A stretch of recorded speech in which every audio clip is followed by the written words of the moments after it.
ಎಲ್ರಿಗೂ ನಮಸ್ಕಾರ. ನನ್ನ ಹೆಸರು Netra Shashikumar. Welcome to my YouTube channel.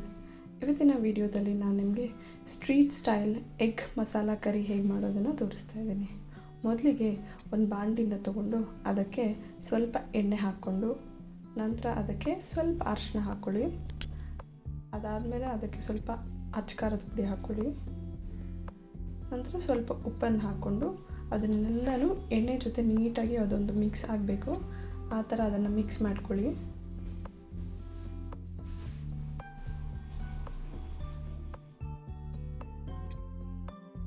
ಅದು ಮಿಕ್ಸ್ ಆದಮೇಲೆ ಅದಕ್ಕೆ ಒಂದೊಂದೇ ಮೊಟ್ಟೆನ ಆ್ಯಡ್ ಮಾಡ್ಕೊಳ್ಳಿ. ಇಲ್ಲಿ ನಾನು ಬೇಯಿಸಿರೋ ಮೊಟ್ಟೆಗಳನ್ನ ಆ್ಯಡ್ ಮಾಡ್ಕೋತಾ ಇರೋದು. ಅದನ್ನು ಮಧ್ಯದಲ್ಲಿ ಒಂದೇ ಒಂದು ಕಟ್ ಥರ ಮಾಡಿ ನಂತರ ಅದನ್ನು ಮೊಟ್ಟೆಗಳನ್ನ ನಾನು ಬಾಣಲಿಗೆ ಹಾಕೋತಾ ಇದ್ದೀನಿ.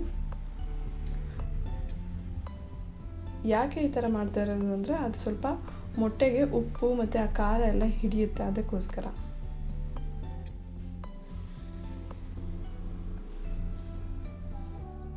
ನಂತರ ಮೊಟ್ಟೆಗಳನ್ನೆಲ್ಲ ಒಂದು ಪ್ಲೇಟಿಗೆ ಎತ್ತಿಟ್ಕೊಂಬಿಡಿ.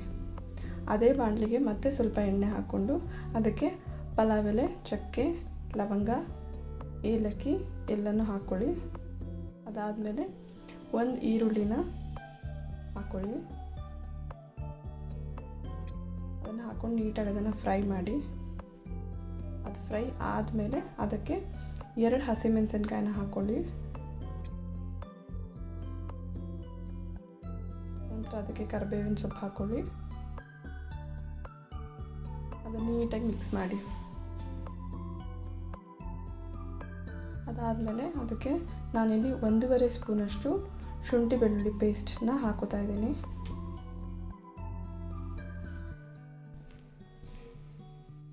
ಅದನ್ನು ಕೂಡ ಹಸಿ ವಾಸನೆ ಹೋಗೋವರೆಗೂ ಹುರ್ಕೊಳ್ಳಿ.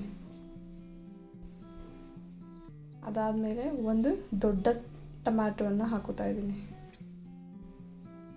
ಇದು ನೀಟಾಗಿ ಫ್ರೈ ಆಗಬೇಕು, ಅಲ್ಲಿವರೆಗೂ ನೀಟಾಗಿ ಅದನ್ನು ಫ್ರೈ ಮಾಡ್ಕೊಳ್ಳಿ. ಅದಾದಮೇಲೆ ಅದಕ್ಕೆ ಸ್ವಲ್ಪ ಅರಿಶಿನ ಪೌಡರ್, ನಂತರ ಅದಕ್ಕೆ ಸ್ವಲ್ಪ ರೆಡ್ ಚಿಲ್ಲಿ ಪೌಡರ್ ಅಂದರೆ 1 ಸ್ಪೂನಷ್ಟು ರೆಡ್ ಚಿಲ್ಲಿ ಪೌಡರ್ನ ಹಾಕ್ಕೊಳ್ಳಿ. ನಂತರ 1/4 ಸ್ಪೂನಷ್ಟು ಧನಿಯಾ ಪುಡಿನ ಹಾಕ್ಕೊಳ್ಳಿ. ಅದನ್ನೆಲ್ಲನೂ ನೀಟಾಗಿ ಮಿಕ್ಸ್ ಮಾಡಿ.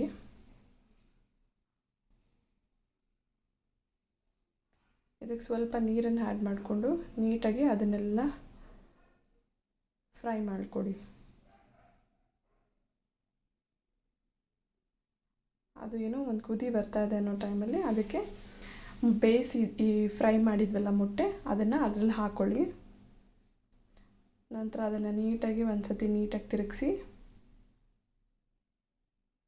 ಅದಕ್ಕೆ ನಿಮಗೆ ಎಷ್ಟು ಬೇಕೋ ಅಷ್ಟು ಕ್ವಾಂಟಿಟಿ ಅಷ್ಟು ನೀರನ್ನು ಹಾಕ್ಕೊಂಡು ನಂತರ ಅದಕ್ಕೆ 1 ಸ್ಪೂನಷ್ಟು ಗರಂ ಮಸಾಲೆನ ಹಾಕ್ಕೊಳ್ಳಿ. ಇದನ್ನು ಅಷ್ಟೇ ನೀಟಾಗಿ ಮಿಕ್ಸ್ ಮಾಡ್ಕೊಳ್ಳಿ. ಅದನ್ನು ಸ್ವಲ್ಪ ಹೊತ್ತು ಕುದಿಯಕ್ಕೆ ಬಿಡಿ. ನಂತರ ಅದನ್ನು ಒಂದು ಕುದಿ ಬಂದಿದೆ ಅಂತ ಅಂದಮೇಲೆ ಅದಕ್ಕೆ ನಾನಿಲ್ಲಿ 1 ಸ್ಪೂನ್ ಕಾರ್ನ್ಫ್ಲೋರಿಗೆ ನೀರನ್ನು ಹಾಕ್ಕೊಂಡು ಅದನ್ನು ಪೇಸ್ಟ್ ರೀತಿ ಮಾಡ್ಕೊಂಡಿದ್ದೆ. ಆ ಪೇಸ್ಟನ್ನ ಅದರಲ್ಲಿ ಹಾಕಿದ್ದೀನಿ. ಏನಕ್ಕೆ ಅಂದರೆ ಅದು ತಿಕ್ಕಾಗುತ್ತೆ, ಸ್ವಲ್ಪ ಗಟ್ಟಿ ಆಗುತ್ತೆ, ಗ್ರೇವಿ ಅನ್ನೋ ಫಾರ್ಮಿಗೆ ಬರುತ್ತೆ. ಸೊ ಅದಕ್ಕೋಸ್ಕರ. ನಂತರ ಅದಕ್ಕೆ ಸ್ವಲ್ಪ ಕಸೂರಿ ಮೇಥಿನ ಹಾಕ್ಕೊಂಡಿದ್ದೀನಿ. ಅದಾದಮೇಲೆ ಸ್ವಲ್ಪ ಕೊತ್ತಂಬರಿ ಸೊಪ್ಪನ್ನ ಹಾಕ್ಕೊಳ್ಳಿ. ಸ್ಟ್ರೀಟ್ ಸ್ಟೈಲ್ ಎಗ್ ಕರಿ ರೆಡಿಯಾಗಿದೆ.